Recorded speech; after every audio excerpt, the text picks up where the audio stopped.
শুভ সকাল। সবাইকে আমন্ত্রণ জানাচ্ছি মেরিল মিল্ক সোপার রাঙা সকাল অনুষ্ঠানে। আজকের দিনটি সকলের খুব ভালো কাটুক, সুন্দর কাটুক, এই কামনা নিয়ে শুরু করছি আজকের এই আয়োজন এবং আপনাদের সাথে আছি আমি সুস্মিতা এবং সেই সাথে রয়েছে আমি রোমান। দর্শক শুভ সকাল, আমার পক্ষ থেকে আপনাদের জন্য সুন্দর দিনের প্রত্যাশা। সুস্মিতা, তোমাকেও শুভ সকাল। কেমন আছো? আমি তো খুবই ভালো আছি। খুব সম্ভবত এই বছরে তোমার সাথে আমার প্রথম দেখা হলো। একদম তাই, তোমাকে নতুন বছরের শুভেচ্ছা। অবশ্যই তোমাকেও শুভেচ্ছা এবং তোমার এই বছরটা খুব সুন্দর যাক এবং অতৃপ্ত স্বপ্নগুলো এবার তুমি পূরণ করে ফেলো। অনেক ধন্যবাদ, তোমারও বছরটা খুব ভালো কাটুক সেই শুভকামনা থাকছে। বাহ, তো বরাবরের মতো আসলে প্রত্যেক বছর আসে, কিন্তু আমি 2013 সাল থেকে রাঙা সকালে আছি, কিন্তু যখন নতুন বছরটা শুরু করি না, নতুন উদ্যমে শুরু করি, কারণ আমাদের প্রতিদিনই তো আসলে নতুন নতুন অতিথি আসেন এবং তাদের জীবনের গল্প শুনি। একদমই তাই, আজকেও একজন নতুন মানুষের জীবনের গল্প আমরা শুনবো। চলো জানিয়ে দিই কে আছে। অবশ্যই দর্শক, আজ আমাদের মাঝে রয়েছেন কৃষি উদ্যোক্তা এবং সংগঠক দেলোয়ার জাহান। চলুন শুরুতে তাকে স্বাগত জানাই। শুভ সকাল। শুভ সকাল। শুভ সকাল আপনাদের। কেমন আছেন? আমি অনেক ভালো আছি। আমি ভুল করে দেলোয়ার জাহানের পাশে ঝন্টু বলতে নিয়েছিলাম, কারণ চলচ্চিত্র পরিচালক আছেন একজন। আপনার ডাক নাম কি? আমার ডাক নাম ঝন্টু। হ্যাঁ, সত্যি? হ্যাঁ, ডাক নাম তাহলে তুমি ডেকে ফেললে ভুল হতো না। একদম। মানে আপনার নামটা কে রেখেছিল? আমি ছোটবেলায় একজন শিক্ষকের কাছে পড়তে যেতাম। তিনি অবসরপ্রাপ্ত দারোগা ছিলেন। আচ্ছা। তো উনি আমাকে খুব আদর করতেন। আমার নাম ছিল ঝন্টু, এটার সাথে দেলোয়ার জাহান যোগ করে দিয়েছিলেন। আচ্ছা। পরে আমি যখন ক্লাস 9-এ উঠলাম, আমার আরেক শিক্ষক, আমার খুব প্রিয় শিক্ষক, বললো যে তোমার এই যে বড় 3 শব্দের নাম সারা জীবন লিখতে হবে, ঝন্টুটা বাদ দিয়ে দিলেন।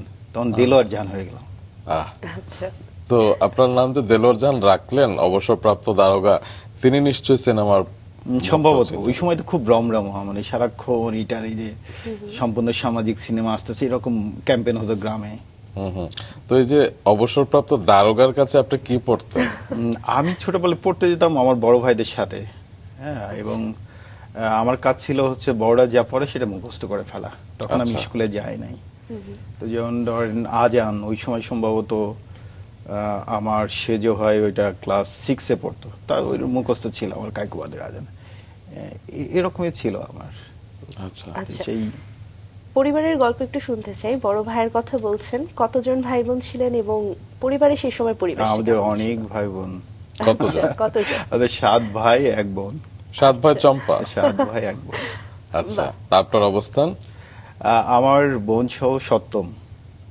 আচ্ছা, মানে আপনার মানে বোন কত নম্বরে? 2 নম্বর সিরিয়ালে। আচ্ছা, আপনার অবস্থান সপ্তম, 7ম। মানে সবার ছোট? না না, আমার না, ছোট তারপরে আরো এক আরেক- ভাই ও আছে। আচ্ছা আচ্ছা। আরো এক ভাই আছে। তো উপরের ভাইদের কতটুকু শাসন পেয়েছেন নাকি আদর পেয়েছেন বেশি? আমি আদরই পাইছি বেশি এবং স্বাধীনতা, আচ্ছা। বিশেষ করে বড় ভাইয়ের। বড় ভাই সবসময় বলতেন যে তোর যা যা ভালো লাগে সেটা করবি, যেটা ভালো লাগে সেটাতে করার জন্য। এবং আমার এই কাজের পিছনে ওনার অবদান অনেক। এই স্বাধীনতার অপব্যবহার করে কি কি দুষ্টুমি করা হতো ছোটবেলায়? কেন এরকম তোমার না। শুধু অপব্যবহার মনে হলো কেন? ছোটবেলায় তো বাচ্চারা সেটাই করে, তাই না? স্বাধীনতা পেলে আসলে অনেক বেশি তুমি দূরত্ব করতে পারো, তিনি নাও করতে না, পারেন। আমার ঠিক উল্টা হয়েছে। আমি স্বাধীনতায় খুব দিগন্ত বিস্তৃত মাঠ, গ্রাম, জেলেদের গ্রাম, চাষিদের গ্রাম, এগুলো ঘুরে ঘুরে দেখা হয়েছে। প্রচুর বই পড়া হয়েছে নানা জায়গায়। এবং আমার মনে আছে যে আমি খুব ছোট, যখন সম্ভবত এটা ক্লাস 5-এ পড়ি, ওই সময় ম্যাক্সিম গোর্কির মা অনেক পৃষ্ঠা আমি মুখস্থ বলতে পারতাম। তো এটা ঘটছিল যে আমার পাশের গ্রামের একটু দূরের গ্রাম এক বড় অপার রাজশাহী বিশ্ববিদ্যালয় বাংলা পড়তেন। উনি বই নিয়ে আসতেন, যেমন উনি ছুটিতে নিয়ে আসতেন, তো আমি সাইকেল নিয়ে যে ওই বইগুলো নিয়ে আসতাম এবং পড়ে ফেলতাম। বাহ। এবং এই যে জঙ্গলে নানা ধরনের পাখি, লতা পাতা, নদী, এইগুলো এই স্বাধীনতার একটা ফল। আর প্রচুর বই পড়তে পারতাম স্বাধীনতার জন্য। আচ্ছা, এমনি একাডেমিক বই কিরকম পড়তেন? পড়ুয়া কতটুকু ছিলেন? আমি খুব ডেসপার্ট ছিলাম পড়ালেখায়। তাই? হ্যাঁ। বাহ। এবং আমি 23 ঘন্টা টানা পড়ছি, এরকম হ্যাঁ, বাহ। টানা 23 ঘন্টা পড়ছি। আপনি তো ঈশ্বরচন্দ্র বিদ্যাসাগর হওয়ার কথা ছিল। ওরকম কিছু না, কিন্তু আমি ছোটবেলায় এরকম ছিলাম। আর বিশ্ববিদ্যালয়ে আরো বেশি পড়া হয়েছে। বিশ্ববিদ্যালয়ে যে আমার মনে আছে যে আমি প্রচুর পড়তাম এই লাইব্রেরিতে, বিশেষ করে চট্টগ্রাম বিশ্ববিদ্যালয় সেন্ট্রাল লাইব্রেরি। এবং একদিন আমি আমার পিঠচুল কাছে আমি হাত দিয়ে দেখি আমার যেখানে যেখানে চেয়ার দিয়ে বসতাম প্রতিদিন ওখান থেকে চামড়া উঠে গেছিল। মানে এত টানা বসতাম দিনের পর দিন, সকালে ঢুকতাম এবং রাতে বের হতাম। আপনি ভাগ্য ভালো আমার বাবা আমার সামনে আসেন নাই, তাহলে বলতো হয় না যে বাবা আমার অনেক সময় বলে যে ওর পা ধুয়ে পানি খায়, হয়তো আপনি এত পড়তেন। হ্যাঁ, নিশ্চয়ই আপনার সঙ্গী সাথীরা খুব বিরক্ত হতো যে এত পরে কেন আমার বন্ধুটা। এরকম ঘটে না বিশ্ববিদ্যালয়ে যে আরো যারা পড়ালেখা করে, আমার শিক্ষক যারা, আমার বন্ধুরা, ওদের সাথে পরিচয় হয়েছে। অতএব আমার জন্য আরেকটু দিগন্ত বিস্তৃত তৈরি হলো ক্ষেত, যে আমি অনেক মানুষের সাথে অনেক জানাশোনা শুরু হলো। আচ্ছা, আচ্ছা, আমরা খুব লাভ দিয়ে বিশ্ববিদ্যালয় জীবনে চলে গেছি, কিন্তু স্কুল কলেজ জীবনে একটু আবার ফিরতে চাই। স্কুল কোথায় ছিল? আমার প্রথম স্কুল ছিল কমলাপুর মাধ্যমিক বিদ্যালয়। এটা আমাদের গ্রাম থেকে প্রায় 2 কিলোমিটার যেতে হতো, একটা নদী, কালীগঙ্গা নদী, একদম মিডল প্রায়। কোন গ্রাম? গোপালপুর গ্রাম। কোন আচ্ছা, জেলা? কুষ্টিয়া। কুষ্টিয়ার সদর উপজেলার গোপালপুর গ্রাম আমার জন্ম এবং বেড়ে ওঠা। আচ্ছা, আর আমি স্কুলে যেতাম কমলাপুর সরকারি প্রাথমিক বিদ্যালয়। তো এটা যেতে হতো 2টা গ্রাম, একটা গ্রামীণ বাজার, কালীগঙ্গা নদীর পাড় দিয়ে যেতে হতো। মানে একটা বৈচিত্র্যপূর্ণ জায়গা দিয়ে আমাকে যেতে হতো। আচ্ছা। তো ওই যে নদী, বায়োডাইভার্সিটি, ওখান থেকে ছোটবেলায় আমার ভালো লাগা এবং নানা কিছু মিথ ছিল নদী কেন্দ্রিক। কিরকম? এর মধ্যে একটা মিথ ছিল যে দাও বলতো, কালীগঙ্গার কালীর দাও, ওখানে কেউ নামলে আর কখনো ফিরে আসে না। মানে কোনো নৌকা যদি ওখানে যায় তাহলে একটু ডুবে যায়, মানুষ গেলে ওটাকে একদম পাতালে নিয়ে যায়।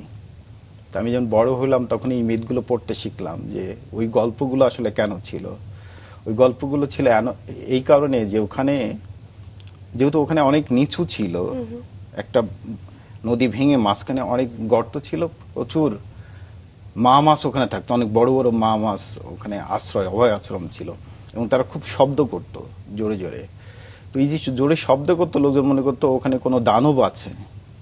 তো এই কারণে কেউ জাল ফেলতো না, কেউ নৌকা নিয়ে যেত না। এই জন্য ওইটা একটা অভয় আশ্রম তৈরি হয়েছিল মিথের মধ্য দিয়ে, এবং কালীগঙ্গার মাছগুলো ওখানে আশ্রয় নিয়ে তাদের বংশ বিস্তার করতো। আচ্ছা, চমৎকার। আপনার থেকে আরো অনেক গল্প আমরা জানবো, কিন্তু এই মুহূর্তে আমাদের কাছে কিছু তথ্য আছে আপনার সম্পর্কে, দর্শকদের জানিয়ে জি, আসতে চাই। অবশ্যই। প্রাকৃতিক কৃষি আন্দোলনের সমন্বয়কারী ও প্রান্তজনীয় যোগাযোগ গবেষণা কেন্দ্র প্রাযোগ এর পরিচালক দেলোয়ার জাহান। কুষ্টিয়ার গোপালপুর গ্রামে কৃষক পরিবারে বেড়ে ওঠা দেলোয়ার কৃষকদের বাস্তব সংকট দেখে প্রাকৃতিক কৃষির পথে এগিয়ে আসেন। চট্টগ্রাম বিশ্ববিদ্যালয় থেকে গণযোগাযোগ ও সাংবাদিকতায় উচ্চশিক্ষা শেষে তিনি কৃষিকেই জীবনপথ হিসেবে বেছে নেন। 2012 সালে তিনি মানিকগঞ্জের দৌলতপুর উপজেলায় আমতলী গ্রামে প্রাকৃতিক কৃষি কেন্দ্র গড়ে তোলেন এবং 2018 সালে কাউটিয়া গ্রামে নিজস্ব অর্থায়নে প্রাণ বৈচিত্র্য খামার প্রতিষ্ঠা করেন। বর্তমানে 20 বিঘা জমিতে খামারটি পরিচালিত হচ্ছে। এই খামারে রাসায়নিক সার, পেস্টিসাইড, হরমোন ও অ্যাগ্রোকেমিক্যাল ছাড়া শতাধিক জাতের সবজি, ফল, ঔষধি ও ফুল উৎপাদন করা হয়। দেশি জাতের ফসল, পাখি, পোকামাকড়, মৌমাছি ও মাটির অণুজীব সংরক্ষণের মাধ্যমে এখানে সমন্বিত প্রাকৃতিক কৃষি চর্চা করা হয়। খামারটি সম্পূর্ণ সৌর বিদ্যুতে পরিচালিত এবং এখানে বীজ সুরক্ষা ও কৃষক প্রশিক্ষণ কার্যক্রম চলমান। 2017 সাল থেকে এখন পর্যন্ত সারা দেশে কয়েক হাজার কৃষককে প্রাকৃতিক কৃষির প্রশিক্ষণ দিয়েছেন দেলোয়ার ও তার দল। মানিকগঞ্জের খামার ও দেশের বিভিন্ন অঞ্চলের প্রাকৃতিকভাবে উৎপাদিত ফসল ঢাকায় অবস্থিত কৃষি বিপণন কেন্দ্রের মাধ্যমে সরাসরি ভোক্তার কাছে পৌঁছে দেওয়া হচ্ছে। দর্শক, আবারও ফিরছি অতিথির কাছে। ছোটবেলার গল্পে ছিলাম, আপনি বলছিলেন যে গ্রামকে কেন্দ্র করে অনেকগুলো মিথ আসলে প্রচলিত ছিল, তো এরকম আরো দুই একটা কিছু মনে পড়ছে? গ্রাম না বোধহয়, নদীকে ঘিরে একটা। হ্যাঁ, আমি আচ্ছা, নদীকে নদী। বলছিলাম কিভাবে মিথ আমাদের গ্রামীণ বায়োডাইভার্সিটি, বিশেষ করে মাছ, বড় গাছ, এগুলো সংরক্ষণ করে। আমাদের ওখানে ছিল মাঠের মধ্যে বড় বট গাছ থাকতো, জাম গাছ থাকতো, যেখানে আসলে লোকজন মনে করতো যে ওখানে ভূত থাকে। আচ্ছা, আচ্ছা, তারপরে একটু বড় জঙ্গল, গ্রামীণ জঙ্গল, মনে করতো যে ওখানে ভূত থাকে, রাতের বেলা আলো জ্বালায়। তো আমার একটা কাজ ছিল যে ভূতগুলো সন্ধান করা। আচ্ছা, কিন্তু আমার সাথে কখনো দেখা হয়নি। মানে একটু অ্যাডভেঞ্চার ভালোবাসা। হ্যাঁ, কিন্তু পরেই আমি বুঝলাম যে এগুলো আসলে মিথেন গ্যাস ছিল, যেখানে অনেক দিন ধরে পানি জমা হয়ে নিচেই গ্যাস থাকতো, মিথেন। ওইটা বাতাসের সংস্পর্শে আসলে আগুন জ্বলতো। তো এগুলো পরে ওই যে সবগুলোই ছোটবেলা যেগুলো যেগুলো আমি দেখছি, যেগুলো মিথ গল্প, সেগুলোকে নতুন করে আবার পাঠ করা, সেগুলো বোঝা, কীভাবে গ্রামীণ মানুষের সাথে এই যে বটগাছ সংরক্ষণ, বড় গাছ সংরক্ষণ, গ্রামীণ জঙ্গল, মাছ, নদী, এইটার মানুষের মনোজগতের সাথে, গল্পের সাথে কিভাবে থাকে, এটা আমার ছোটবেলায় বোঝা। তো ছোটবেলা আপনি বলছিলেন যে অনেক বই পড়তেন, পাশাপাশি আমি শুনেছি আপনি লেখালেখি করতেন, স্কাউটিং করতেন, ক্রিকেট খেলতেন। তো এইসব বিষয় আপনার ব্যক্তিত্ব গঠনে কিভাবে সাহায্য করেছে? আমি স্কাউটিং খেলা সবই ক্লাস 8 পর্যন্ত করছি। আচ্ছা। ক্লাস 8-এর পর আমি করি নাই, কারণ ক্লাস 8-এর পর আমার জগৎটা একটু অন্যরকম হয়ে গেল। মানে আমার বন্ধুদের একরকম, ওরা খেলাধুলা করে ওদের মতো করে। ক্লাস 8 যখন, তখন আমি দেখতেছিলাম যে যেহেতু আমি কৃষক পরিবারের, অর্থাৎ কৃষক পরিবার, ওই ক্লাস 8-এ বোঝা শুরু করলাম যে কৃষি পরিবারের যেসব সংকটগুলো, অর্থনৈতিক সংকট, খাদ্য অভাব, এবং এই সংকটের পিছনে কারা কাজ করে, সেগুলো আমাকে খুব মানে ভাবাচ্ছিল। এবং তখন আমি জানতে পারলাম যে আমাদের পূর্বপুরুষরা নীল বিদ্রোহী ছিল। তো আমার তখন মানে খুব করে মনে হলো, এবং একটা জিনিস আমার মনেই গেঁথে গেল যে এটার কত প্রজন্ম এটা চলতে থাকবে। আমার দাদার বাপরা হচ্ছে নীল বিদ্রোহ করছে, তারপরে পাকিস্তান আমল গেল, তারপরে বাংলাদেশ, কিন্তু যে কৃষক পরিবারে আমাদের জন্ম, পরম্পরায় তাদের কোনো পরিবর্তন হয় নাই। এবং বাবাকে দেখতাম যে 5,000 টাকার জন্য তাকে এই মহাজনী লোনের মধ্যে আটকা পড়তে হয়, এবং সেইটা আমাদের ফসলের জমির সবচেয়ে ভালো যে ধানটা, সেইটা মহাজনের সুদ আকারে দিতে হয়, কিন্তু সেই 5,000 টাকা সে দিতে পারতেছে না। তখন রাসায়নিক সার, বিষ, এইগুলো সব একসাথে আমাদের কৃষিটাকে একবার উলটপালট করে দেয়। তো তখন আমি ভাবলাম যে এটার সমাধানের পথ খুঁজতে হবে। তো ওই সময় তখন কুষ্টিয়ার, আপনারা জানেন যে কুষ্টিয়াতে প্রচুর নীল বিদ্রোহের কুটির ছিল, নীল যেখানে যেখানে নীল আবাদ করতো সেগুলো ধ্বংস অবশেষ ছিল। তো আমি প্রচুর এরকম নীল কুটিগুলো দেখতাম, সেখানে যেতাম জঙ্গলগুলোতে। কৃষক বিদ্রোহগুলো পড়ালেখা শুরু হলো, কৃষকদের সংকটগুলো কি হলো, এবং কৃষির সাথে অন্য যে পেশাগুলো, যেমন জেলেদের সংকটগুলো কোথায়, কুমারদের সংকটগুলো কোথায়, এইগুলো প্রচুর করে আমি পড়তাম, তাদের সাথে যে কথা বলতাম, বসতাম, সেগুলো নোট নিতাম, নিজে ভাবতাম। এই হচ্ছে তখন মানে ক্লাস 8-এর পর থেকে আমার জীবন এরকম একটা জায়গা শুরু হয়। ইউটার্ন একটা জায়গায় চলে গেল আর কি। তো ছোটবেলায় যে আপনি পড়তে ভালোবাসতেন, সেই সময় আসলে কি স্বপ্ন দেখতেন, বড় হয়ে কি হবেন? দেখুন, আমি একেবারেই আগে থেকেই স্বপ্ন দেখার না। আমি সবসময় ভেবে নিচ্ছি যে আপনি সবসময় practical কাজের ছিলেন। মধ্য দিয়ে যে আমি সিদ্ধান্ত নিই যে আমি কি হব। হ্যাঁ, কিন্তু ছোটবেলার স্বপ্নগুলো তো খুব এলোমেলো থাকে। ধরুন একটা সেই এলোমেলো ভাবনাগুলো জানতে হ্যাঁ, চাই। গভীর রাতে কোনো বাজারে ট্রাক এসে থামছে, তখন তো মনে হলো যে আমি ট্রাক ড্রাইভার হইলে মনে হয় এরকম একটা সুযোগ পাতাম যে গভীর রাতে কোনো একটা চায়ের দোকানের সামনে ট্রাক এসে থামবে। তো এটা এরকম একটা তারপরে যখন ধরেন শরৎ পড়লাম অনেক বেশি, তখন মনে হয় যে লেখালেখি করাটা খুব, আমি উপন্যাস লিখবো, এরকম ইয়েগুলো ছিল। কিন্তু এইসবের একটা প্রভাব ছিল পড়ালেখার। কারণ আমি সাংস্কৃতিক পত্রিকা আমাদের গ্রামের প্রথম সাংস্কৃতিক পত্রিকা বন্ধুদের নিয়ে বের করলাম। এটা আমি যখন সবেমাত্র কলেজে উঠতেছি এই সময়। তার আগে আমাদের গ্রামে কখনোই এই সাংস্কৃতিক পত্রিকা হয় নাই। ওইটার নাম ছিল অন্য দিগন্ত নামে, মানে জীবনটাকে অন্যভাবে দেখা, জগৎটাকে অন্যভাবে দেখার। তো সেইটার পরে আমার জীবন থেকে সেটার প্রভাব আছে। এবারে একটু যদি কলেজ জীবনের কথা ছোট করে জানতে চাই, কোথায় ছিল? কুষ্টিয়া সরকারি কলেজ। আচ্ছা। কুষ্টিয়া সরকারি কলেজ, মানে আমি গ্রামেই ছিলাম, গ্রাম থেকে কুষ্টিয়া সরকারি কলেজে যেতাম। তো আচ্ছা। কলেজ জীবনটা, কলেজে যাওয়া হয়েছে খুব কম আমার, কিন্তু ওই সময় আমাকে অনেক বেশি তাড়িত করছে আমার এই নানামুখী জ্ঞান। ধরেন বাউলদের জীবন দেখা, বাউলদের সাথে থাকা, একটু বহিমিয়ান জীবন তখন। লালনের আখড়ায় নিশ্চয় যাওয়া হতো। হ্যাঁ, লালন তো কাছাকাছি, মানে লালনের আকারার সামনে দিয়ে যে নদীটা নিচের দিকে নেমে আসে দক্ষিণে, ওইটাই আমাদের গ্রাম স্পর্শ করে নিচে চলে গেছে, কালীগঙ্গা নদী। আচ্ছা, অর্থাৎ কুষ্টিয়াতে কেউ জন্ম নিলে লালনের প্রভাব থাকবে, ওইটা একদম। বের হওয়া যাবে না। আর যেহেতু ওইটা একটা বৃহৎ নদিয়া, নদিয়া অঞ্চলে ছিল কুষ্টিয়া, অতএব ওখানে একটা ভাব আন্দোলন ছিল, সেই ভাব আন্দোলন কুষ্টিয়ায় কেউ জন্ম নিলে ওই ভাব আন্দোলনের প্রভাব থাকবে। পরবর্তী ঘটনাগুলো জানতে চাই। কলেজের পরে কোথায় ভর্তি হলেন? কলেজের পর আমি চট্টগ্রাম বিশ্ববিদ্যালয়ে যোগাযোগ ও সাংবাদিকতা বিভাগ ভর্তি হলাম। এই আচ্ছা। বিভাগ কি নিজের ইচ্ছায় বেছে নেয়া? এটা নিজের ইচ্ছাই। আমি সাংবাদিকতা চান্স না পেলে চট্টগ্রাম যেতাম না। আচ্ছা, হ্যাঁ, অথবা আমার এটা পছন্দ করে যাওয়া, কারণ আমি কৃষির জাতীয় এবং আন্তর্জাতিক রাজনীতিটা বোঝার জন্য সাংবাদিকতা করতে চাইছিলাম, এবং সেটা জেনে বুঝে।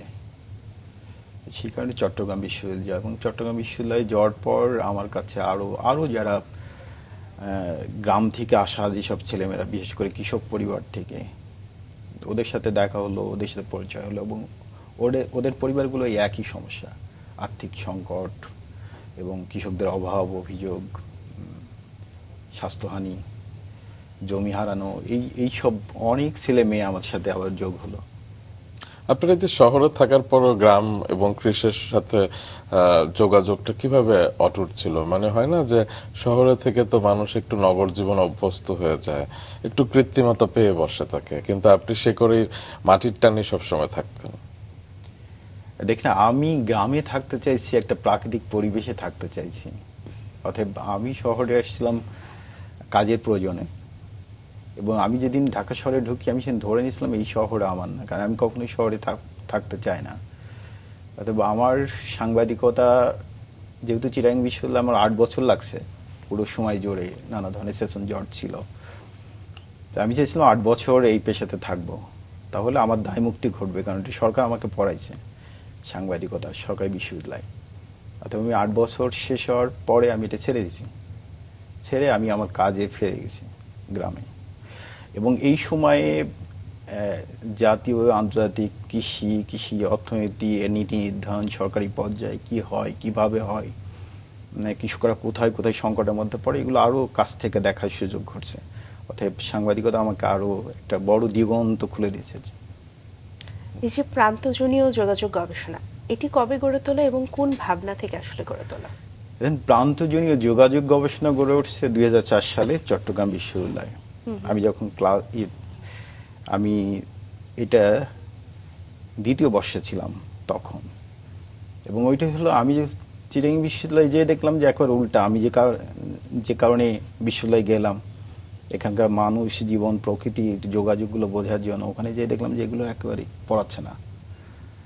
তারা কোথাকার এই আমেরিকান বা ইউরোপের কমিউনিকেশন বইগুলো, জার্নালিজমের বইগুলো অনুবাদ করে এবং ওইগুলোই পড়াচ্ছে। তো আমি বললাম যে আমি তো এগুলো পড়ার জন্য আসি নাই গ্রাম থেকে, আমি পড়তে চাই কিভাবে কৃষকের সাথে মেঘের যোগাযোগ কেমন হবে, মাছের সাথে জেলের যোগাযোগ কেমন হবে, কীভাবে কৃষক আবহাওয়া দেখে বুঝবে পোকামাকড় আক্রমণ হবে কি না, জেলের সাথে কৃষকের কি যোগাযোগ হবে, মানুষের সাথে, এই গ্রামের মানুষের সাথে, এই অঞ্চলে মানুষের সাথে কীভাবে যোগাযোগ হবে। কিন্তু টেক্সট এগুলো নেই। অতএব আমার কাছে তখন মনে হচ্ছে আমার নতুন করে আমাকে নিজের মতো করে পড়তে হবে, ডিপার্টমেন্ট আমাকে সেটা পড়াবে না। এবং ডিপার্টমেন্টের 1-2 শিক্ষক আমাকে বললো যে তুমি যদি পড়তে চাও, এগুলো তো আমরা পড়ি নাই, তুমি যা বলতে চাও এটা তুমি নিজের মতো করে পড়ে নাও, আর একাডেমি যা পড়াচ্ছে সেটা পড়ো। তখন আমরা এই প্রান্তজনীয় যোগাযোগ, মানে যাদেরকে প্রান্তে ঠেলে দেওয়া হয়েছে তাদের যোগাযোগগুলো কেমন হবে সেইটার আলাদা করে পাঠ এবং পাঠচক্র দুইটা একসাথে চালালাম। বাহ। তো এই যে প্রাযোগের গবেষণাধর্মী কাজগুলো আপনার পরবর্তীতে কৃষিভিত্তিক দর্শনকে কিভাবে প্রভাবিত করেছে? প্রাযোগ গবেষণা খুবই একটা গেরিলা গবেষণার মতো। এই গবেষণাটা যে গবেষণা করবে সে প্রান্তিক মানুষের সাথে মিশে যাবে, মিশে যে তাদের অভাব অভিযোগটা শুনবে গভীরভাবে, মানে এরকম না যে ভাই কি হয়েছে বলেন, হ্যাঁ এরকম বিষয়, তার সাথে 6 মাস 1 বছর থেকে সেই কমিউনিটিতে কি সংকট এগুলো শোনার চেষ্টা করবে, সেগুলো নোট নেবে, কোডিং করবে, এইটা আবার তাদের কাছে এটাও জানতে চাইবে যে এটা সমাধানের পথ কি। এই সমাধানের পথ জেনে সমস্ত কমিটির লোকজনের কাছে সাথে আবার নিয়ে বসবে যে এটা সমাধানে আপনারা এই বলছেন, এটা আসলে আমরা কীভাবে সমাধান করতে পারি, সবাই মিলে আসেন একসাথে করি। এটা করতে যাই প্রাকৃতিক কৃষির জন্ম।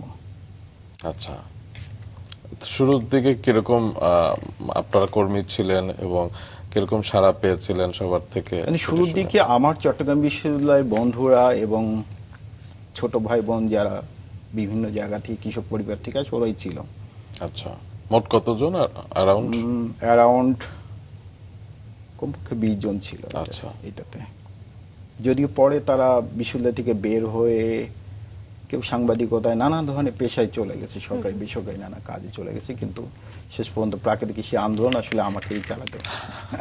যদি ওরা খবর নেয়, খোঁজ খবর নেয়, ওরা সবসময় যোগাযোগ করে যে কি অবস্থা আছে, কিন্তু তো ধরেন অর্থনৈতিকভাবে টিকে থাকার একটা লড়াই করতেছে দীর্ঘ সময় আমাদের। সেই সময় আমি আমার এই ছোট ভাইদের হারাইছি, ছোট ভাই বোনদের। হয়তো আপনি সেই গানটি গাইতেন, যদি তোর ডাক শুনে কেউ না আসে তবে একলা চলো রে। হ্যাঁ, এটা আপনাকে করতে হবে। আপনি যখন একটা কাজ করবেন তখন তো আপনাকে এটা করতে হবে। একটা সামাজিক পরিবর্তন চাইলে এটা হবেই।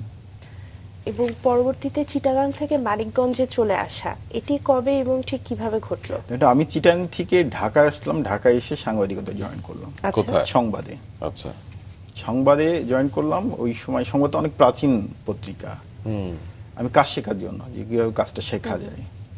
তো সংবাদ আমাকে রিপোর্টিং করা, কিভাবে কাজ করতে হয়, এটা তাদের কাছটা অনেক সিনিয়র রিপোর্টার ছিল, এখন যারা বাংলাদেশে একেবারে টপ তারা ছিলেন ওখানে ওই সময়।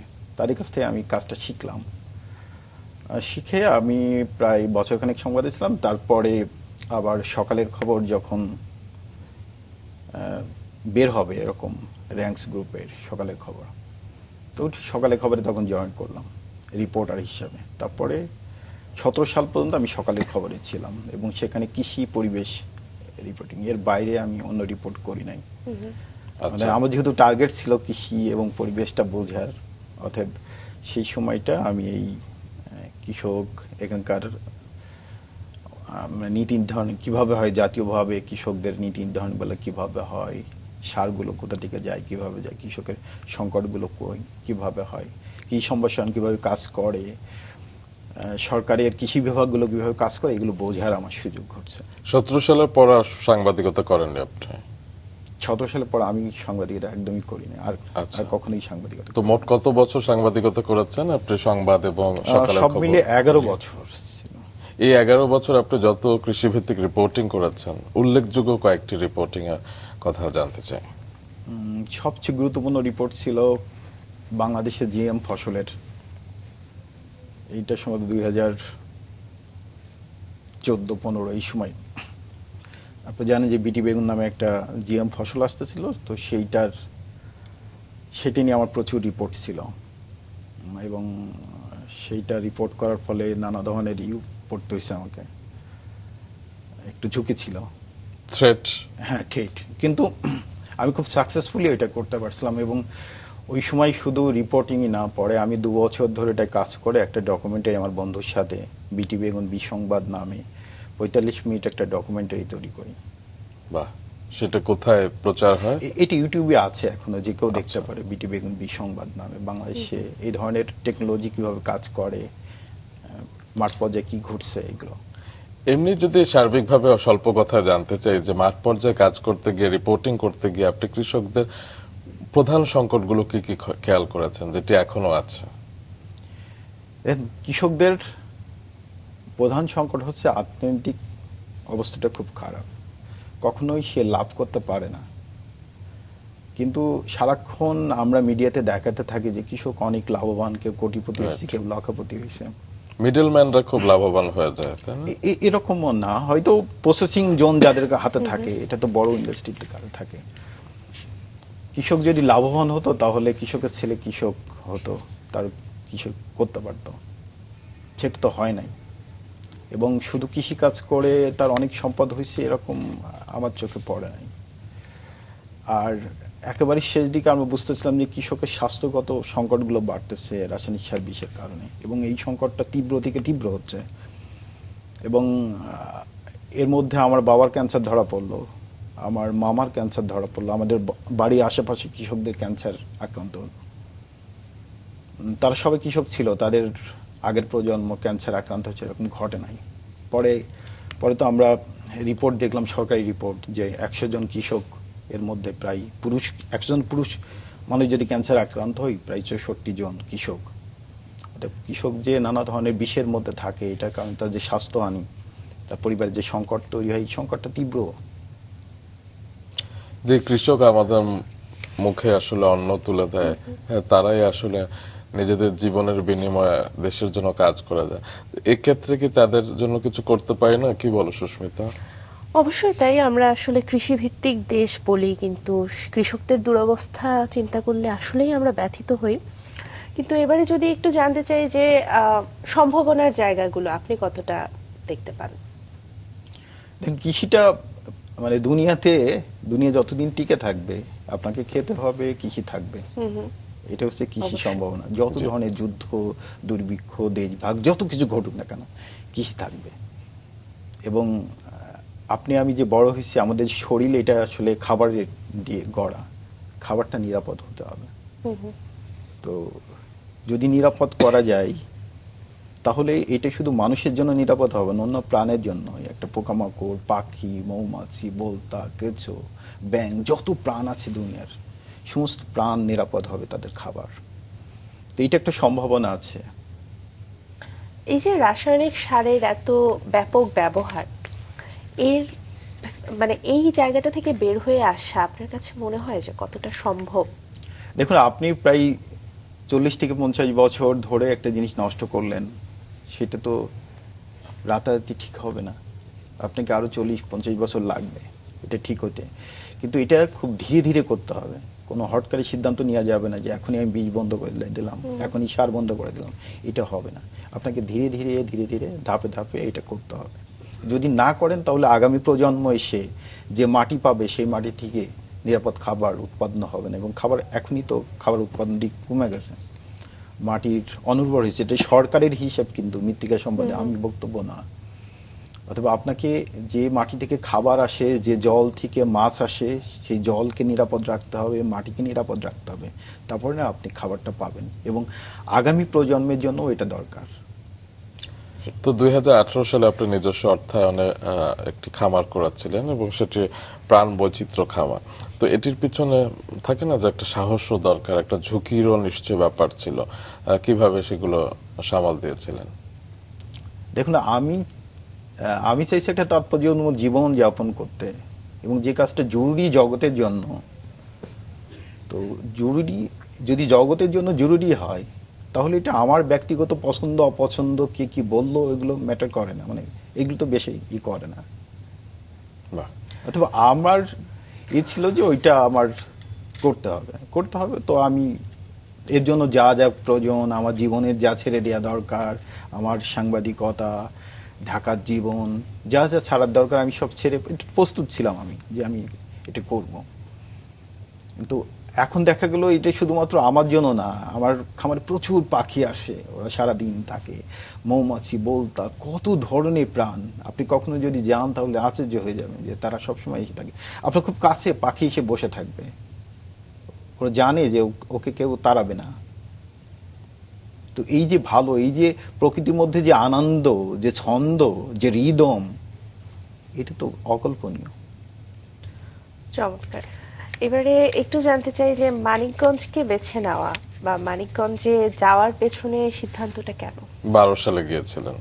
দেখেন, মানিকগঞ্জের যে জায়গাটা আমাদের খামার, সেই জায়গাটা খুব কাছে একটা বৃহৎ বট গাছ আছে, প্রায় 200 থেকে 300 বছর পুরনো বট গাছ। পাশে একটা জীবন্ত নদী আছে, কালীগঙ্গা নদী।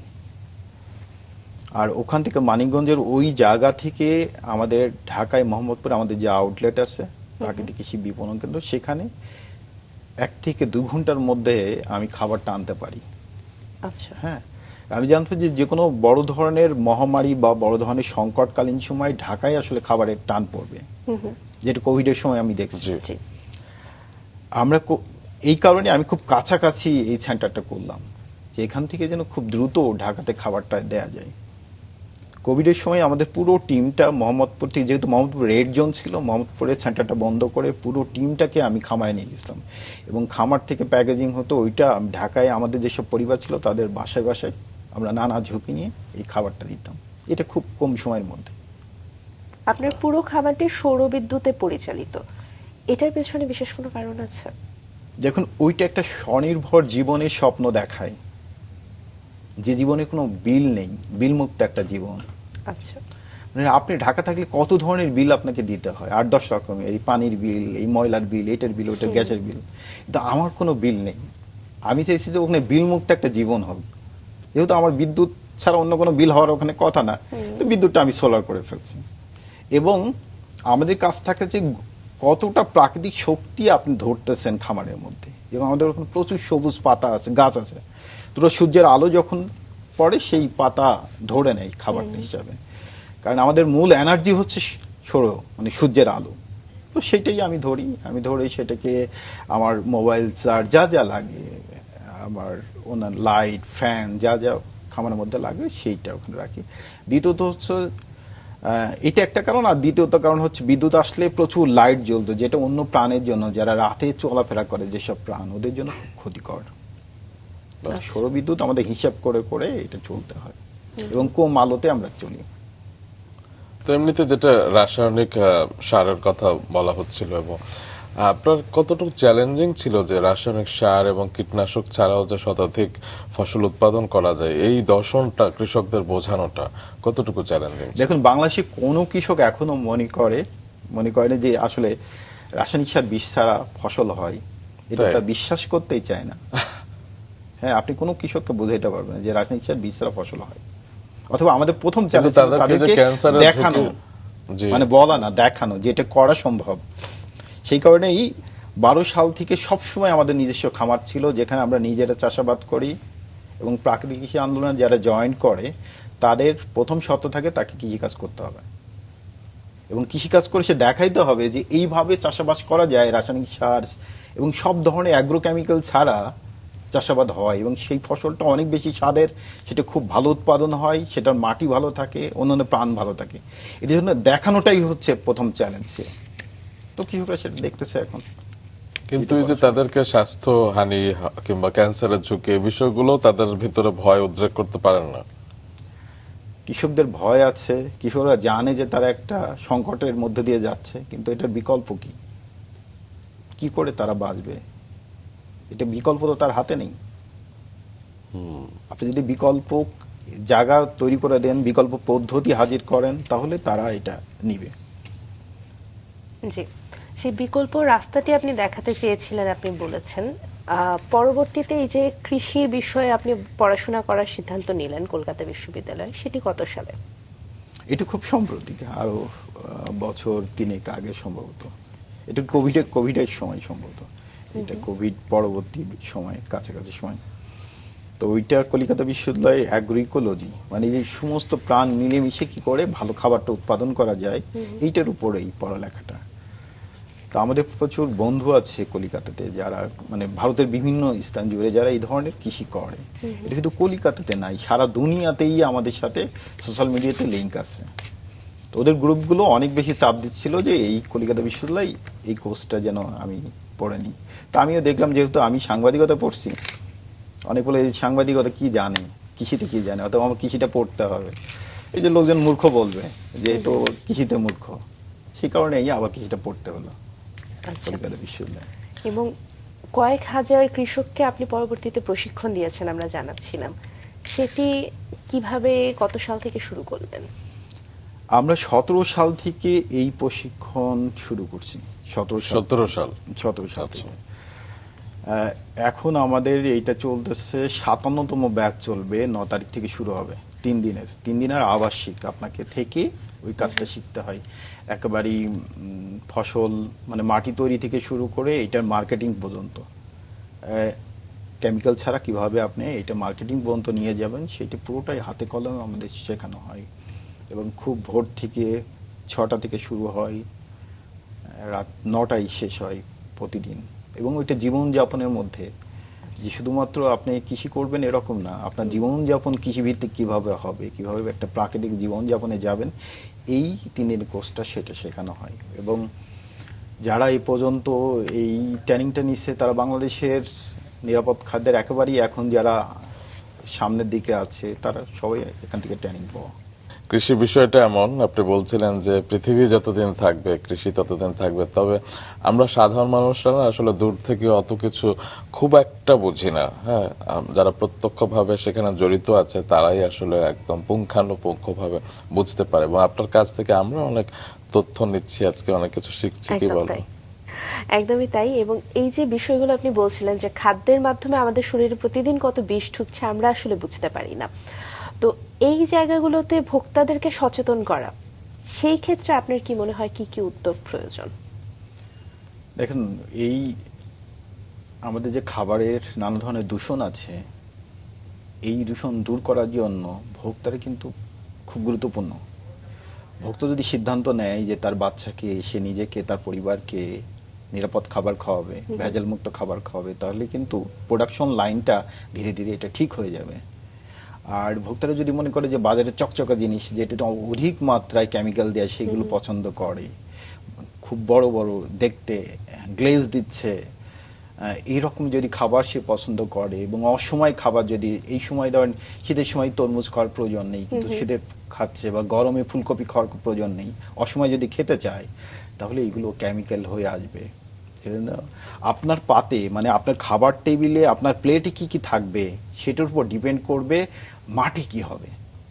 আপনার খাবার টেবিল যদি এলোমেলো হয়, খাবার টেবিলে যদি ভেজাল জিনিস থাকে, তাহলে খেতেও ওইটা থাকবে, ভেজালই থাকবে মাঠ পর্যায়ে। তাহলে আমাদের এই খাবার টেবিল এবং রান্নাঘরে কি আসবে এটা যদি আমরা সিদ্ধান্ত নিই ভোক্তারা, তাহলে ধীরে ধীরে সব লাইন ঠিক হয়ে যাবে। আচ্ছা, এমনি কি অনেক সময় হয় না যে খাবার অনেকে ডিপ ফ্রিজে রেখে সারা বছর খাচ্ছে, এদিকে খাদ্য মান কমে যায় কিংবা কিছু হয় বলে আপনার মনে হয়? যেমন এই যে শীতের সময় যে সবজিগুলো অনেকেই তো সংরক্ষণ করে রাখে যাতে পুরো বছরটা খাওয়া যায়, তো এতে কি গুণগত মানটা কমে যায়? দেখুন, ফসল তোলার পরপরই মান কমতে থাকে। আচ্ছা, একটা ফসল যদি আপনি উঠান, যেমন ধরেন মরিচ যদি আজকে উঠাই, তাহলে ওটা ভিটামিন সি সহ অন্য মাইক্রোনিউট্রিশন ধীরে ধীরে কমতে থাকবে। এটা 3 দিন পরে খেলে ওর ভিটামিন সি অনেক কমে যাবে। আর যদি তোলার পরই সাথে সাথে আপনি খেতে পারেন, তাহলে এই পূর্ণ পুষ্টিটা আপনি পাবেন। অথবা এটা ফ্রিজে রাখেন বা অন্য জায়গায় রাখেন, এর পুষ্টিটা কমতে থাকবে। আরেকটা জিনিস হচ্ছে সিজন ধরে ধরে, মানে মৌসুম ধরে ধরে খাবার আসে পৃথিবীতে। দেখুন, আপনার যখন অনেক তৃষ্ণা পায়, অনেক গা ঘামে, অনেক গরম হয়, তখনই কিন্তু প্রকৃতিতে সব রসালো ফল, তরমুজ, বাঙ্গি, তারপরে ধরেন বৈশাখে আম আসতেছে, কাঁঠাল আসতেছে। গরমের সময় মানে আপনার শরীরে রস দরকার, আপনি তৃষ্ণার্ত, তখনই কিন্তু প্রকৃতিতে এই ফল আসে, এই ফসল আসতেছে। অতএব যে ঋতুতে যেটা প্রকৃতিতে হয় আপনাকে সেটাই খেতে হবে, সেটা খেলেই সেটাই আপনার রোগ প্রতিরোধ ক্ষমতা বাড়ায় দেবে। বাহ, চমৎকার করে বললেন। এবারে আরো একটি বিষয় যদি জানতে চাই, যে খেতে না হয় আপনি রাসায়নিক সার ব্যবহার করছেন না, কিন্তু সেই ফসল যখন পরিবহন হয় অনেক সময় সংরক্ষণের জন্য অনেক ধরনের রাসায়নিক ব্যবহার হয়, সেই জায়গাটা কিভাবে কমানো যায়? দেখো, নিরাপদ খাদ্য বলতে সব ধরনের কেমিক্যাল ছাড়া খাবার, এটা একেবারে রান্নাঘরে রান্না পর্যন্ত। মানে আপনি নিরাপদ খাবারও যদি ঠিকঠাক মতো রান্না না করেন, অন্য কেমিক্যাল দিয়ে দেন, তাহলে তো ওইটা নিরাপদ থাকলো না। আমরা বলতেছি খাবার প্লেট থেকে জমিতে উৎপাদন থেকে একদম খাবার প্লেট, এই পুরো সার্কেলটা, পুরো পথটা নিরাপদ হতে হবে, এবং আমরা সেটাই করি। জি, সবজি যেহেতু পচনশীল, তো এটাকে এক জায়গা থেকে আরেক জায়গায় নেয়ার তো সময় লাগবে, সেই সময় পর্যন্ত সবজিটাকে টাটকা রাখতে বা পরিবহনের সময় যাতে নষ্ট না হয়, কি উদ্যোগ নেওয়া সম্ভব? প্রাকৃতিকভাবে যদি চাষাবাদ করা হয়, তাহলে ফসলের নষ্ট হবে কম। এটাকে বলে পোস্ট হারভেস্ট লস বলে, মানে উত্তোলনের পরে যে লসগুলো হয়, এটা বাংলাদেশে অনেক বেশি। প্রায় 20-40% খাবার টেবিলে আসার আগে, রান্নাঘরে ঢোকার আগে নষ্ট হয়ে যায়। প্রাকৃতিক ফসল হলে এই সংরক্ষণ লাইফ এটা বাড়বে, মানে অনেক সময় থাকবে। আর যে কৃষকরা আছে ওরা যদি আরেকটু ছোট একটা পদ্ধতি ব্যবহার করে, যে ফসল মাঠ থেকে তোলার পরই যদি ঠান্ডা পানি 15 ডিগ্রি নিচে তাপমাত্রার পানিতে আধা ঘন্টা ভিজায়, তারপরে এটা শুকায়ে বা একটা ছায়া জায়গায় রেখে এটা বাজারজাত করেন, 15 দিন ওর লাইফ ঠিক থাকবে, নষ্ট হবে না। আচ্ছা, হ্যাঁ, কিন্তু সারাক্ষণ যেটা করতে থাকে যে পানিটা এই সবজি বা অন্য জায়গায় স্প্রে করা হয়, ছিটানো হয় বিক্রির আগে, ওই পানিটাও হচ্ছে দূষিত পানি। অর্থাৎ ওই দূষিত পানি হলে ওটা প্রচুর পরিমাণ ব্যাকটেরিয়া ফর্ম করবে, দ্রুত পচে যাবে, নষ্ট হবে। বাহ।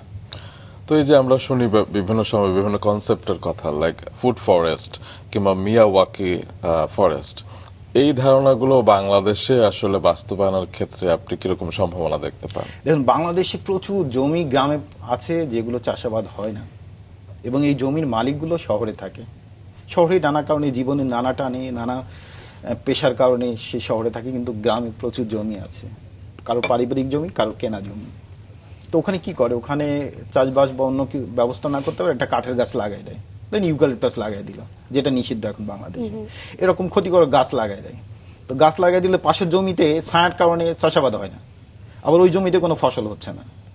তো ওখানে যদি আমরা এমন পদ্ধতিতে এই বনায়ন করতে পারি যে বনে থেকে খাবার আসবে, তাকে পরিচর্যা করা লাগবে না, আমরা ফুড ফরেস্ট বা খাদ্যবন এমনভাবে তৈরি করে দিই, এমন ডিজাইন করে কোন গাছের সাথে কোন গাছ থাকবে, কিভাবে থাকবে, সূর্যের আলো কোন দিক থেকে আসবে, পানির প্রবাহ, বৃষ্টি, এবং ওখানকার লোকাল স্পেসিস দিয়ে এমনভাবে এটা ডিজাইন করে গাছগুলো লাগানো হয় যেন ওইটার আর কোনো পরিচর্যা আপনাকে কখনোই করতে হবে না, কোনো পেস্টিসাইড দিতে হবে না, পোকামাকড়ের আক্রমণ তেমন হবে না, একটা ভারসাম্য বিরাজ করবে, একটা বনের মতো করে খাবারের গাছ।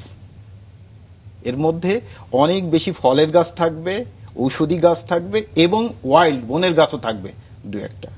এইভাবে ডিজাইন করে যদি আপনার ওইটা করা হয়, তাহলে কম পরিশ্রম লাগবে, কোনো খাবার দিতে হবে না, কিন্তু প্রতি বছর আপনি মৌসুম ভিত্তিক আপনার ফল পাবেন, ফল ঔষধি পাবেন। এগুলো এটাই হচ্ছে খাদ্যবন। আমরা বাংলাদেশে অনেক জায়গায় এটা করে দিচ্ছি। চমৎকার।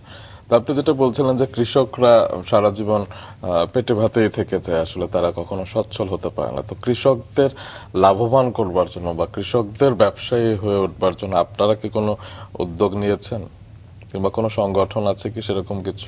না, আমাদের যারা বাংলাদেশে প্রাকৃতিকভাবে চাষাবাদ করে, প্রাকৃতিক কৃষক সমাজ নামে আমাদের একটা সংগঠন আছে। এই সংগঠন তিনটা মৌলিক, একটা হচ্ছে ঐক্য, সহযোগিতা এবং বিনিময়, মানে সবাই ঐক্যবদ্ধ হয়ে কাজটা করা। কারণ এটার জন্য বীজ প্রয়োজন হয়, দেশি বীজ, তো দেশি বীজ তো সবার কাছে থাকে না, অতএব তারা বিনিময় করে, তারা পরস্পর জ্ঞান বিনিময় করে, পদ্ধতি কিভাবে কি করলে তাদের অভিজ্ঞতাগুলো বিনিময় করে, এবং তারা ঐক্যবদ্ধ থাকে এর মধ্য দিয়ে। তো এই সংগঠনের অধীনেই বাংলাদেশের সবগুলো জেলার কৃষকরা, বিশেষ করে যারা প্রাকৃতিকভাবে চাষাবাদ করে, তারা এটার সাথে যুক্ত, এবং এখানে বিক্রির ব্যবস্থা আছে। এর মধ্যে দিয়ে ধরেন আমাদের যেমন প্রাকৃতিক কৃষি বিপণন কেন্দ্র নামে ঢাকায় প্রায় 12 বছর ধরে আমাদের একটা ছোট আউটলেট আছে, মোহাম্মদপুর 10/1 রাজা সুলতানা রোড, মোহাম্মদপুর। তো ওখানে কৃষকরা পাঠায়। এর বাইরেও আমাদের এই সংগঠনের সাথে যুক্ত অনেক উদ্যোক্তা আছে বাংলাদেশের বিভিন্ন জেলায়, উপজেলায়, যারা নিরাপদ খাবারটা বিক্রি করে। তাহলে এই সবাই মিলে উৎপাদন এবং বিক্রি যদি করতে পারে, তাহলে কৃষকরা আর্থিকভাবে লাভবান হবে, তখন এই কাজটা টিকে থাকবে।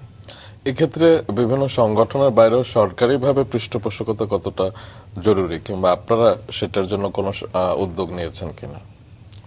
আমরা কিন্তু সারাক্ষণ নানা দাবি দেওয়া করতেছি, এবং আমরা এর মধ্যে বাংলাদেশের এই ধরনের আগামী নিরাপদ খাদ্যের জন্য, আগামী প্রজন্মের জন্য কি হবে সেরকম নানা দাবি দেওয়া তুলে ধরতেছি। যারা সামনে যে নির্বাচন, সেই নির্বাচনে যারা নির্বাচন করবেন, সেই সব রাজনৈতিক দলের কাছেও আমরা জানাবো যে এগুলো করলে তাদের রাজনৈতিক ইশতেহারে যদি ওনারা রাখেন তাহলে এটা ভালো হবে, এরকম আমরা নানা দাবি তুলে ধরছি। এবং সরকারের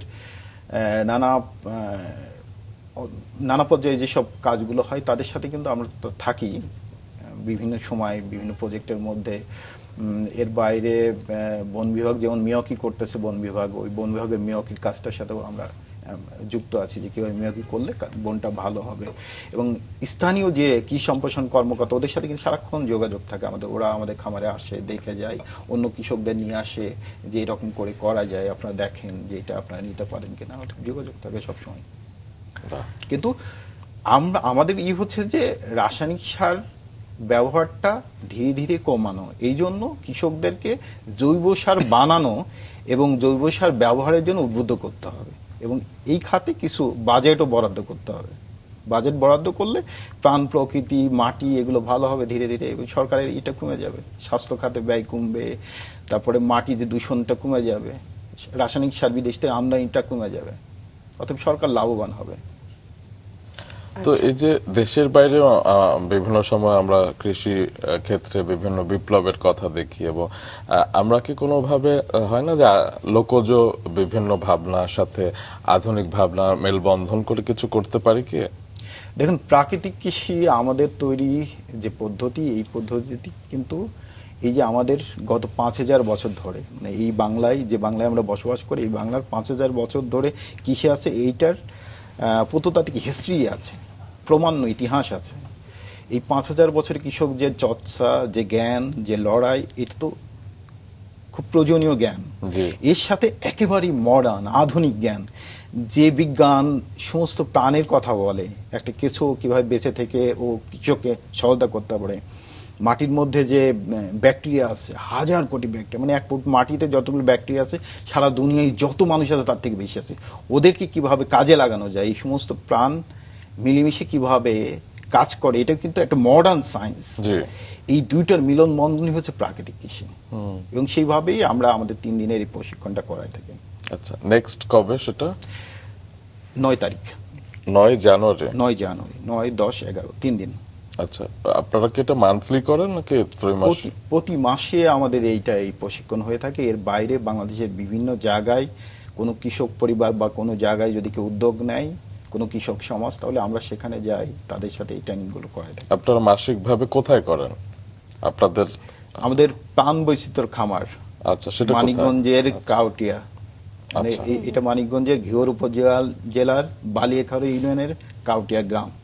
যে কেউ অংশ নিতে পারবে? যে কেউ অংশগ্রহণ করতে পারে। এটা কিন্তু একই সাথে একজন কৃষক বসে আছে, আবার দেখুন ঢাকা ইউনিভার্সিটির একজন অধ্যাপক বসছে, আবার একটা স্কুলের বাচ্চা যার বাবা মনে করছে যে তার পরীক্ষা শেষ, অতএব সেই প্রাকৃতিক কৃষিটা শিখে আসুক, সে বসে আছে, সবাই মিলে এই করতেছে। এবং আমরা চেষ্টা করতেছি যে এটা ধীরে ধীরে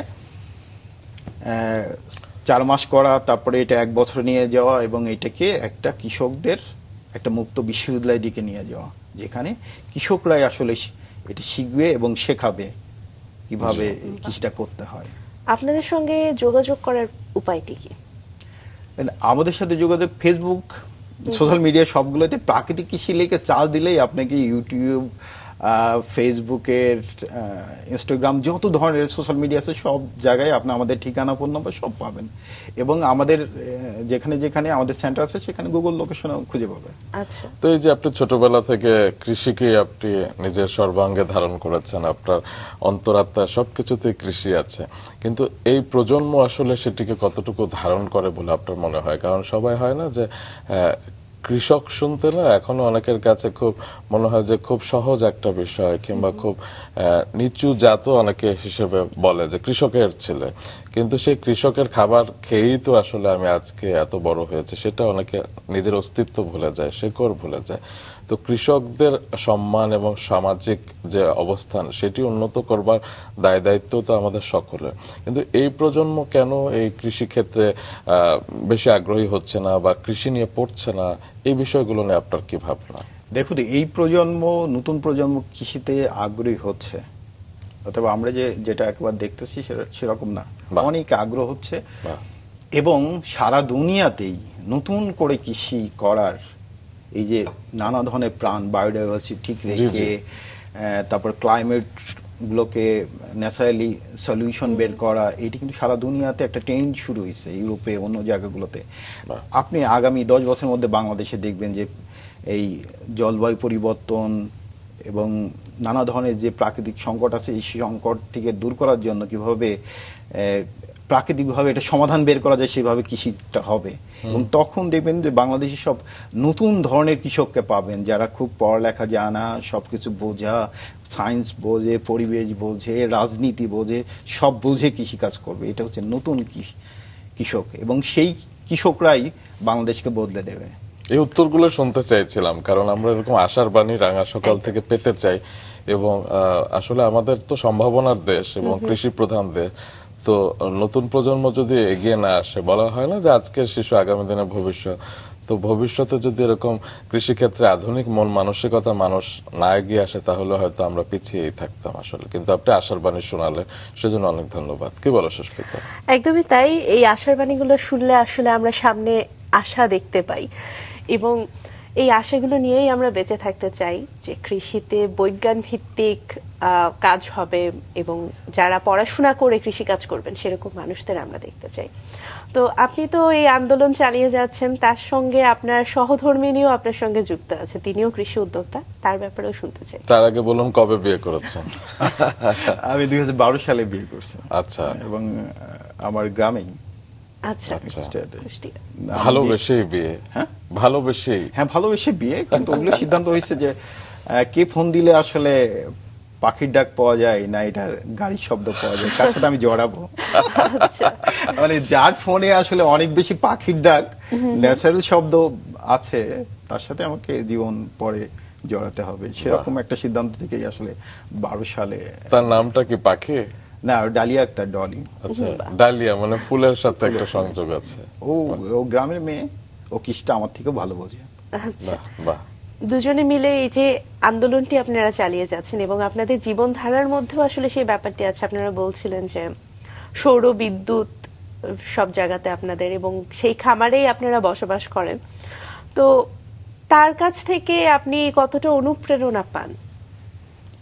দেখুন, এক হচ্ছে যে আমরা যে গ্রামে ফিরে যাওয়া শহর থেকে, প্রত্যেকেরই তো এক ধরনের থাকে, একটা ফ্রেমওয়ার্ক থাকে যে কি হবে জীবন, বাড়ি ঘর কি কেমন হবে, তো সেটা থেকে বের হতে হয়েছে। অতএব ও প্রথম দিকে অ্যাডাপশন ওর কষ্ট হয়েছে, কিন্তু এখন ও এখান থেকে অন্য জায়গায় গেলে ওর ভালো লাগে না।